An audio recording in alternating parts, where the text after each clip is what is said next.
आप संतों में कई संत बड़े वृद्ध भी मुझे दिखाई दे रहे हैं। कहां जाएंगे आप रात्रि में?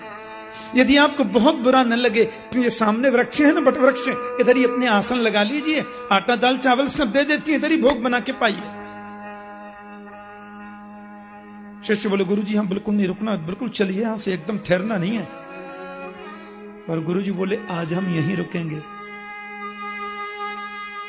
गुरुजी बड़ा दुष्ट है, इसका पति डाकू है, अपमान कर देगा। महात्मा जी बोले हमारा कोई सम्मान करे तो ही हम किसी को उपदेश करें, तो हमारा संतत्व क्या रहा?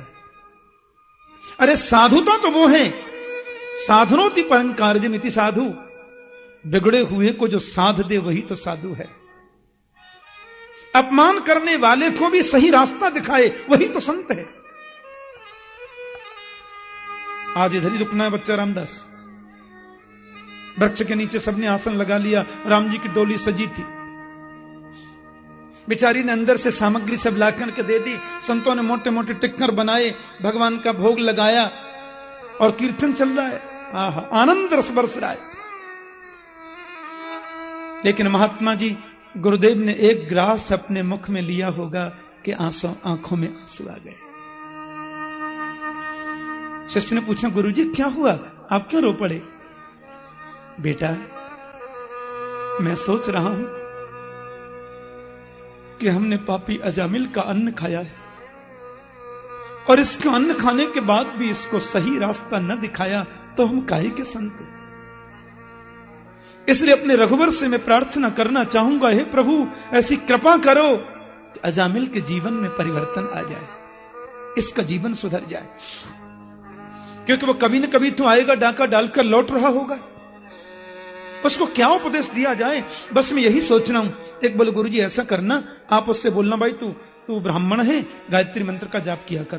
गुरुजी बोले नहीं करेगा। जैसा उसकी पत्नी ने बताया वो नहीं जपेगा गायत्री। एक शिष्य बोले थे उससे बोल देना ब्राह्मण हो सुंदरकांड किया करो, रोज नहीं करो तो मंगल की मंगल कर लिया करो। गुरुजी बोले वो तो लंका कांड ही करेगा, क्या मालूम करेगा सुंदरकांड। जय श्री कृष्ण। कुछ न कुछ उपाय तो बताना होगा ऐसा जो सहजता में हो सके। अजामिल आ गया रात के 2:30 बजे और महाराज पोटरी गठरी बांध करके लाया था। हाँ, पोटरी गठरी को रख दिया द्वार पर और संतों को देखा, क्रोध में भर गया। कहिए कैसे मिलना है? अरे आप लोग मेरी अनुमति के बगैर मेरे घर के द्वार पर आए कैसे? आपको मालूम नहीं है अजामिल का घर है? बिना मेरी अनुमति के आपकी आने की हिम्मत कैसे हुई? गर्जना करता जोर से, क्रोध में भर गया है। चेला बोले हमने पहले मना किया था, मत रुको गुरुजी, देख लो कितना दुष्ट आदमी है। अब वो जोर जोर से चिल्ला रहा था, बरस रहा था।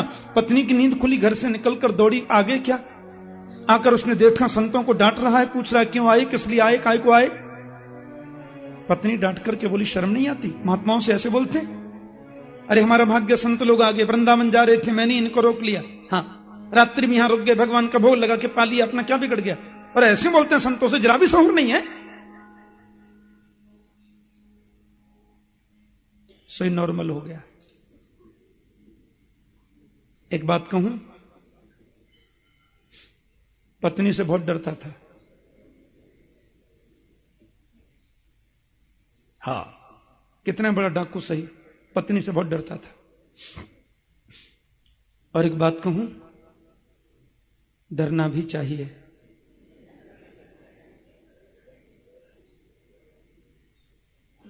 और एक बात कहूं, भलाई भी इसी में है। नाराज काय को होती हो देवी, तुमने बुलाया है तो 2-4 दिन और रख लो, मैं मना थोड़ी करता, मैंने तो ऐसे पूछ लिया। महात्मा बोले बिटिया के पास में तो अच्छी चाबी है, जरा सी घुमाई नॉर्मल हो गया। संत जी बोले, शिष्य बोले अब ठीक हो गया माहौल, चलो यहां से। बोले नहीं अभी इसको सुधारना है।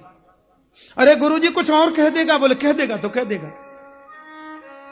गुरुजी मुस्कुराकर बोले बेटा अजामिल, कहिए। हम 25 मूर्ति हैं। तुम्हारे यहां विश्राम किया है वत्स, प्रसाद भी पाया है, और संत जब प्रसाद पा लेते हैं तो बाद में दक्षिणा दी जाती, अपन को दक्षिणा नहीं दोगे? अजामिल ने पहले तो देखा पत्नी किधर है, फिर बोला दक्षिणा। मेरी सबसे बड़ी दक्षिणा यही है महात्मा जी, आपका ये चिमटा, तुम्मा, लोटा मैंने छुड़ाया नहीं है। नहीं, ये अभी इधर ही धर जाओ, पधारो यहां से। भूतों से ही पूत लेना चाहते दक्षिणा हमसे? अरे बेटा, हमको पैसे की दक्षिणा नहीं चाहिए, हमारी दक्षिणा यही है कि बस एक बात हमारी मान जाओ बस। क्या बात है, कहिए। माने योग्य होगी तो मानेंगे, नहीं तो नहीं मानेंगे, हमारी मर्जी। पत्नी बोली महात्मा लोग कहते हैं तो बात तुम सुन भी नहीं सकते गौर से। हाँ जी बोलिए। नहीं, मैं यही कह रहा था कि आप बताइए, मैं मानूंगा। बच्चा वो कहना हमको यह था कि तुम्हारे पुत्र कितने? बोले 9 पुत्र हो गए, 10वां भी होगा। बस तो हमारी दक्षिणा यही है बेटा कि तुम्हारी पत्नी के गर्भ से 10वां बालक जो जन्म लेकर आवे उसका नाम नारायण रख देना, और हमें कोई दक्षिणा नहीं चाहिए। अजामिल बोले तो कुछ पुराना सा लगता है, कोई नया रखेंगे। पत्नी बोली महात्मा लोग कह रहे हैं तो कि बच्चे का नाम नारायण नहीं रख सकते क्या? बोले तुम कहती हो तो रख ले। तो तस्य प्रवयस पुत्रा 10 तेषां तु योबम बालो नारायणो नाम्ना पित्रोश्च दयितो वृषम। उसने कालांतर में अपने पुत्र का नाम, जो 10वां पुत्र था, उसका नाम नारायण रख दिया। देखो कितना सुंदर सहज उपाय बताया संतों ने, सहज उपाय।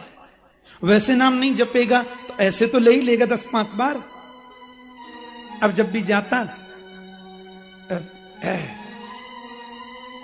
अजय नारायण जी कहां हैं? जी पिताजी आया। आओ बेटा घूमने चलते हैं। अरे भाई नारायण कहां हैं? जी आया।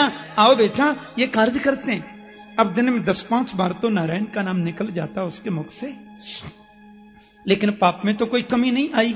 भगवान सुखदेव कहते हैं मृत्यु का समय आया, यमराज के दूत उसके गले में रस्सी बांधकर खींच करके ले जा रहे हैं। मरते समय आदमी ज्यादा तड़पने लगे तो बुजुर्ग कहते हैं समझना यमराज के दूत उसको ले जा रहे हैं। हाँ, और वो मरने वाले को ही दिखाई देते हैं और किसी को दिखते और नहीं है। बगल में कोई खड़ा हो उसको नहीं दिखते। अजामिल को यमराज के दूत जब पकड़कर खींच के ले जा रहे हैं, जोर से चिल्लाता है अरे कोई बचाओ, अरे कोई बचाओ, अरे कोई आओ, ये कौन मुझे ले जा रहे हैं? अब मैं कौन आवे? तो धूरे क्रीडन का सक्तम पुत्रम नारायणा भयम प्लावितेन तरुणे चई आजुहाव कुलेन्द्रिय।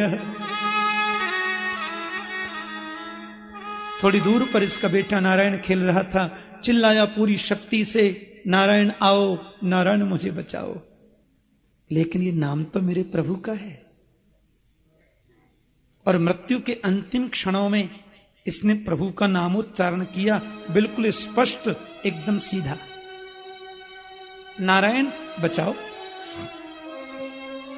प्रभु नारायण के 4 पार्षद आ गए। और मैंने प्रातः कथा में कहा था ना कि परमात्मा के धाम में रहने वाले जो जीवन मुक्त महापुरुष होते हैं, उनकी आकृति, उनका स्वरूप बिल्कुल भगवान जैसा हो जाता है।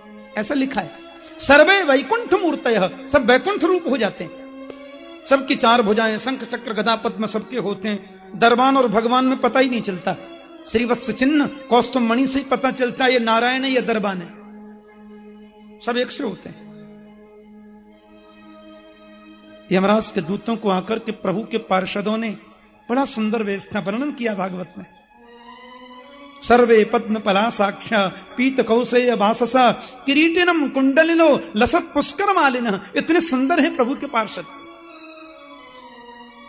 छोड़ो इसको पकड़ करके नरक में ले जाने का आपका कोई अधिकार नहीं है। यमराज के दूत बोले श्याम वैसे काय को डांटते हैं, अपन लोग भी कोई और ऐसे वैसे नहीं है, हम भी धर्मराज के सेवक हैं। अब देखो अजामिल को दोनों दिखाई दे रहे हैं, इधर यमराज के दूत हैं, इधर परमात्मा के पार्षद हैं। तो भगवान के पार्षदों ने यमराज के दूतों से पूछ ही लिया, यदि तुम लोग धर्मराज के सेवक हो तो जानते हो धर्म की परिभाषा क्या है? ब्रूतः धर्मस्य नस्तत्वम् यच्च धर्मस्य लक्षणम। बताओ धर्म की परिभाषा क्या है? बड़े आए धर्मराज के सेवक। दूत बोले नहीं नहीं, हम परिभाषा बता देंगे, हमने सब याद कर रखा है कि वेद प्रणहितो धर्मो यधर्मस्तद् विपर्जय वेदो नारायण साक्षात् स्वयंभूरिति सुश्रुमः। वेद ने जिसका प्रतिपादन किया उस पर चलना ही धर्म है। ध्यान से सुनना। और वेद ने जिसके लिए इनकार किया, मना किया, उस कार्य को करना ही अधर्म है। वेदो नारायण साक्षात स्वयंभूरिति सुश्रुमः। वेद साक्षात नारायण का रूप है, यह हमने सुना है। प्रभु के पार्षद बोले एक बात बताओ, जब वेद स्वयं नारायण का रूप है और उन्हीं प्रभु नारायण के नाम का उच्चारण इसने किया है, तो तुम ये नहीं जानते कि नारायण नाम का उच्चारण करने वाले यमपुरी में कभी नहीं जाते? दूत बोले कर लो बात, भगवान का नाम थोड़ी न गाए, तो बेटा का नाम गाता जी। प्रभु के पार्षदों ने फिर जवाब दिया, अच्छी बात बताई। सांकेत्यम पारिहास्यम वा स्तोभम हेलनमेव वा वैकुंठ नाम गृहणम अशेषागहरम विदु। प्रभु के नाम को संकेत में भी गाया जाए तो भी कल्याण हो जाता है। सांकेत्यम, आपका कुछ भी नाम सही। हाँ, अयोध्या में जो हमारे विरागी संत वास करते हैं, उनकी एक आदत होती है, आपका कुछ भी नाम सही, आपसे बोलेंगे कैसे मालूम है? अरे राम जी, अरे सुन, सीताराम, अरे सुनना भैया। जैसे वृंदावन में राधे राधे, सुनना जी। ऐसे संकेत में भी प्रभु का नाम निकले तो भी कल्याण होता है। और पारिहास्यम बा, हंसी मजाक में भी हमारे मुख से प्रभु का नाम निकल जाए तो भी कल्याण होता है। स्तोभम हेलन में बाबा, अब हेलना में सुनो, झगड़े में भी भगवान का नाम निकले तो भी कल्याण करता है। चलो चलो, बड़े आए राम जी के ताऊ जी, सल थोड़े ही पड़ती है, राजा रामचंद्र के बात में तुम्हारा ही तो नंबर है। ऐसे झगड़े में भी प्रभु का नाम निकले मुख से तो भी कल्याण होता है। क्योंकि गुरुणाम च लघूनाम च गुरुणी च लघूनि च प्रायश्चित्तानि पापानां ज्ञातोक्तानि महर्षि भी। हमारे ऋषियों ने, हमारे महापुरुषों ने, मनीषियों ने, तत्वज्ञ लोगों ने छोटे से छोटा, बड़े से बड़ा हर पाप का प्रायश्चित्त बताया है, लेकिन सर्वोच्च प्रायश्चित्त गोविंद का नाम है। उल्टा नाम जपत जग जाना, वाल्मीकि भय ब्रह्म समाना। ध्रुव सगलान जपहु हरि नाऊं, पावा अचल अनुपम ठाऊं। राम एक तापस तिय तारी, नाम को टिखल कुमत सुधारी। और अंत में तो कमाल कर दिया, कहूं कहां लगी नाम बड़ाई, राम न सकहि नाम गुण गाई। परमात्मा का नाम किसी भी मायने में, और देखो हमारे यहां तो हमारे ब्रज की उपासना में चीज चार हैं, तत्व एक है। नाम, रूप, लीला और धाम। ऐसे वैष्णवाचार्यों का मत है। नाम, रूप, लीला और धाम, ये नाम चार हैं, चीज बिल्कुल एक है। भगवान के नाम का जाप करो, भगवान के रूप का चिंतन करो, प्रभु की लीलाओं का श्रवण करो और धाम में बार बार जाने की चेष्टा करो। चारों में एक भी हो जाए तो चारों हो जाएंगे, और चारों आपने कर लिए फिर तो कहना ही क्या, क्योंकि एक ही चीज है। भगवान का नाम किसी भी मायने में प्रभु से कम नहीं है। और मरा करने वाला जब मुक्ति पा सकता है, ये तो नारायण स्पष्ट बोल रहा है। बेटे के सिर पे रखें गाओ, नाती के सिर पे रखें गाओ, पोते के सिर पे रखें गाओ, प्रेम से गाओ, बिना प्रेम से गाओ, क्या फर्क पड़ता है। अच्छा एक बात बताओ, अग्नि को आप प्रणाम करके छुओगे तो जलाएगी नहीं, अग्नि को गाली देकर के छुओगे तो जलाएगी नहीं, क्योंकि अग्नि का काम है सिर्फ यानी सिर्फ जलाना, कैसे भी उसको छुओ जलाएगी। तो भगवान के नाम को प्रेम से गाओ तो भी कल्याण, बिना प्रेम से गाओ तो भी कल्याण। थोड़ा अब चैतन्य महाप्रभु गए थे एक बार, चैतन्य महाप्रभु जो हैं वो जब जगन्नाथपुरी में पधारे तो वहां देखा दो बैठे थे लोग, जप कर रहे थे। एक कहता था विष्णवे नमः विष्णवे नमः विष्णवे नमः विष्णवे नमः, दूसरा बोल रहा था विष्णाय नमः विष्णाय नमः विष्णाय नमः। एक ने कहा देखिए अशुद्ध मंत्र बोल रहा है, ये कैसे काम करेगा। चैतन्य देव खड़े हो गए, बोले व्याकरण की दृष्टि से विष्णवे नमः शुद्ध है, विष्णाय नमः अशुद्ध है, पर ये जपने वाला ये समझ रहा है कि जो वो है वो ये है, इसलिए मुझे लगता है कि गोविंद की नजर में जो करंट उसका है वही करंट इसका भी है, वहां असर नहीं होता है। वो तो देख लेता है कि हाँ ये जप रहा है। जानबूझकर गलती करे ये तो अपराध है, पर अनजान में मंत्र में भी ऐसा हो जाए तो गोविंद क्षमा करते हैं। नाम की तो बात क्या है, नाम में तो कहना क्या है। यमराज के दूत लौट करके चले गए, लेकिन इसका मतलब यह नहीं है कि हम जीवन भर पाप कर्म करें, बच्चे का नाम नारायण रख दें। मुक्ति इतनी सस्ती भी नहीं है। प्रभु के नाम का गान करने की वजह से यमराज की पुरी में अजामिल को जाने से रोक लग गई, लेकिन किए गए पाप का जब तक वो प्रायश्चित नहीं करेगा तब तक मोक्ष कैसे मिल सकता है। इधर यमराज के दूत लौटकर चले गए, अजामिल को बड़ी ग्लानि हुई, वन में चला गया, वहां जाकर तपस्या करी, प्रायश्चित किया, नाम जप किया, मुक्ति बाद में पाई। लेकिन भगवान के पार्षद भी चले गए। यमराज के दूत जब लौट करके आए तो यमराज तो प्रभु के बड़े भक्त हैं, 12 भागवतों में नाम है उनका। क्या बात है, तुम लोग खाली कैसे आ गए? बोले हम बच करके आ गए, ये क्या कम है? क्या हुआ? बोले कतिसंति हसास्तारो जीवलोकस्य वै प्रभो त्रैविध्यम कुर्वत कर्म फलाभिव्यक्ति हेतव।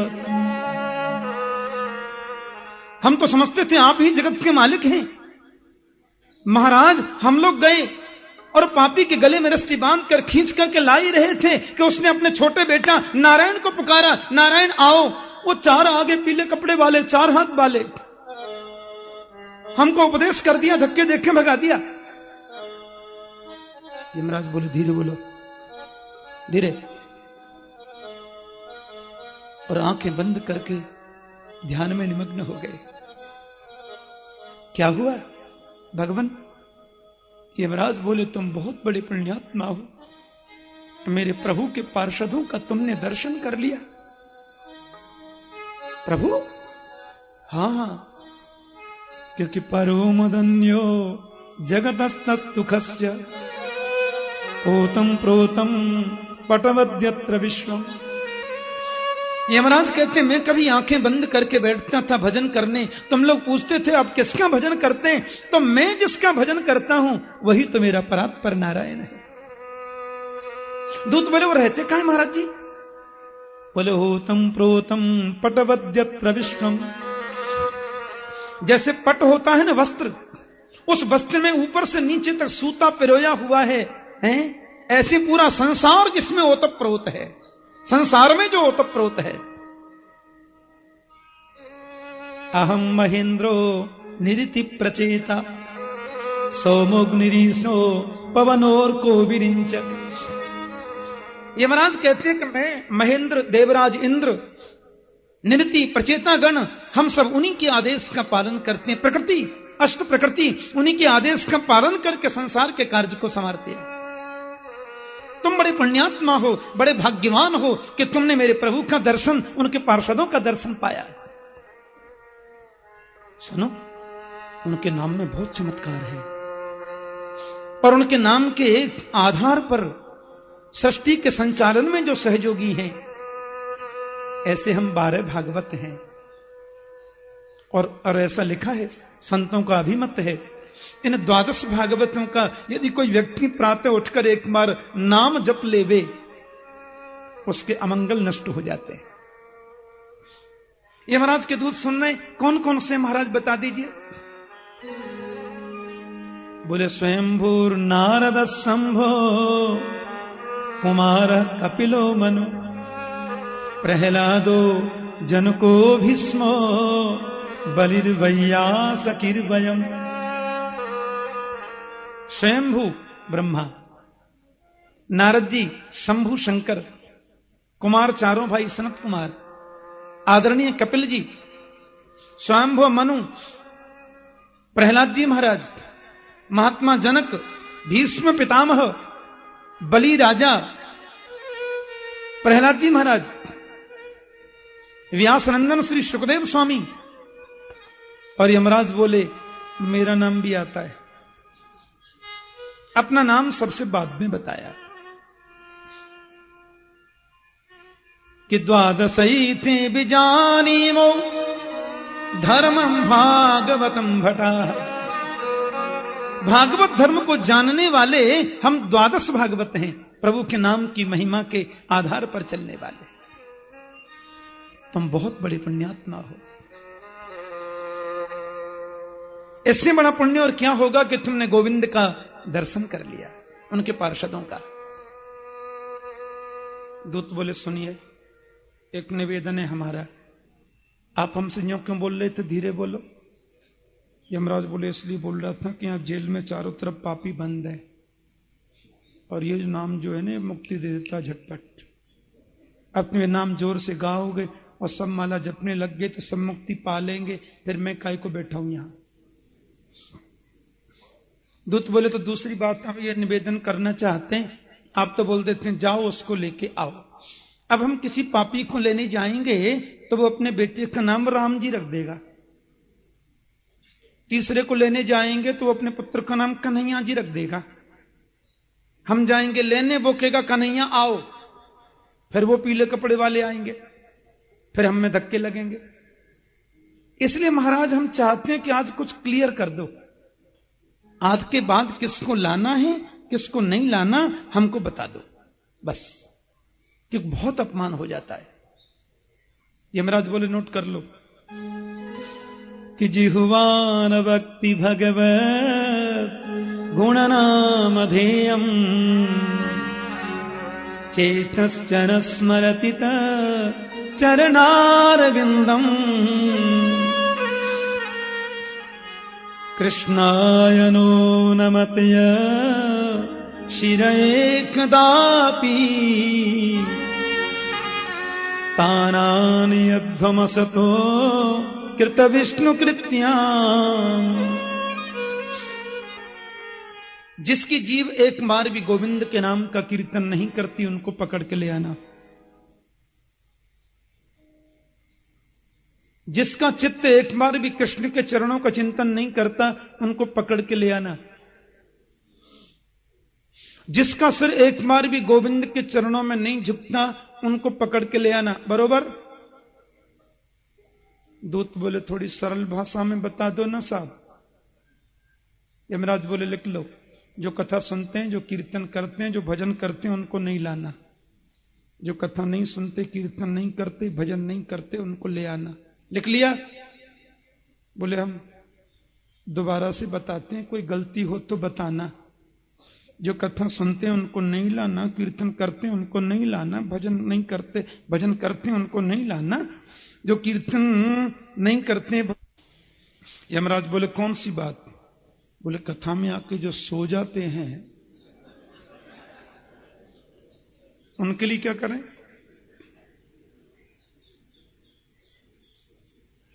कथा में आ गए, आके सो गए, उनके लिए क्या प्रावधान है आपके संविधान में? यमराज बोले बाद में पूछना, अभी बोल दो ना साहब। यमराज बोले सुनो, जो कथा में आके सो जाते हैं उनको भी पकड़कर कंडरक में नहीं लाना। क्यों? क्योंकि घर में सोने की अपेक्षा कथा में सोना भी ठीक है। अरे घर में सो जाएंगे तो क्या मिलेगा? कथा में आकर सो गए मान लो, तो जब कभी जय श्री कृष्ण मिलेगा तो कभी तो आंखें खुलेंगी, और खुलेंगी तो कुछ तो अंदर जाएगा। प्रविष्ट कर्ण कर्ण रंध्रेण स्वानाम भाव सरोरुहम।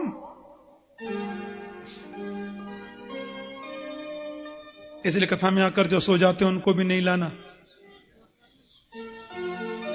अब ये मैं सोचना कि यमराज ने छूट तो दे ही रखी है। हां सब कह दिया है, घर में बच्चे सोने नहीं देते, कथा मंडप में आओ और बल्ली से सिर लगाओ और 3 घंटे की समाधि। जो जागत है सो पावत है। भगवान के साथ में संबंध जोड़ो, भगवान के प्रति विश्वास करो और उनके प्रति समर्पित हो जाओ। ये भक्ति की 3 धारा है। अभी थोड़ी चर्चा करेंगे, आइए संबंध पर थोड़ा हम विवेचन सुने। गोस्वामी तुलसीदास जी राम जी के पास में बैठे थे इसी स्वर में, और तो उन्होंने जब देखा भगवान राम को, आंखों में आंसू आ रहे हैं। क्या संबंध जोड़ूं? गोपियां का भी एक संबंध है, नदरानी का भी एक संबंध है। गोस्वामी तुलसीदास जी की बड़ी प्रसिद्ध कविता बोल रहा हूं मैं।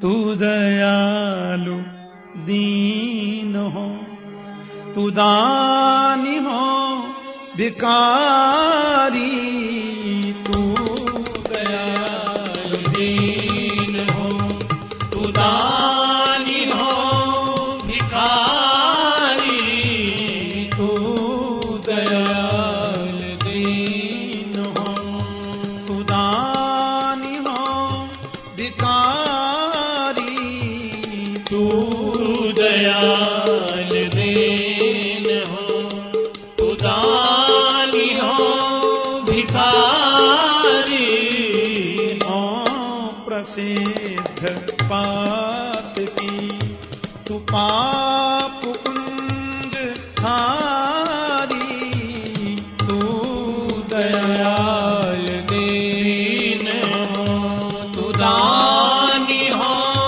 भिखारी, तू दयाल दीन हो। नाथ तू अनाथ को अनाथ कौन मोसो, नाथ तू अनाथ को अनाथ कौन मोसो, मोह समान आरत नहीं, मोह समान आरत नहीं, आरत हर तो सो, तू दयाल दीन हो, तू दानी हो भिखारी, तू दयाल दीन हो।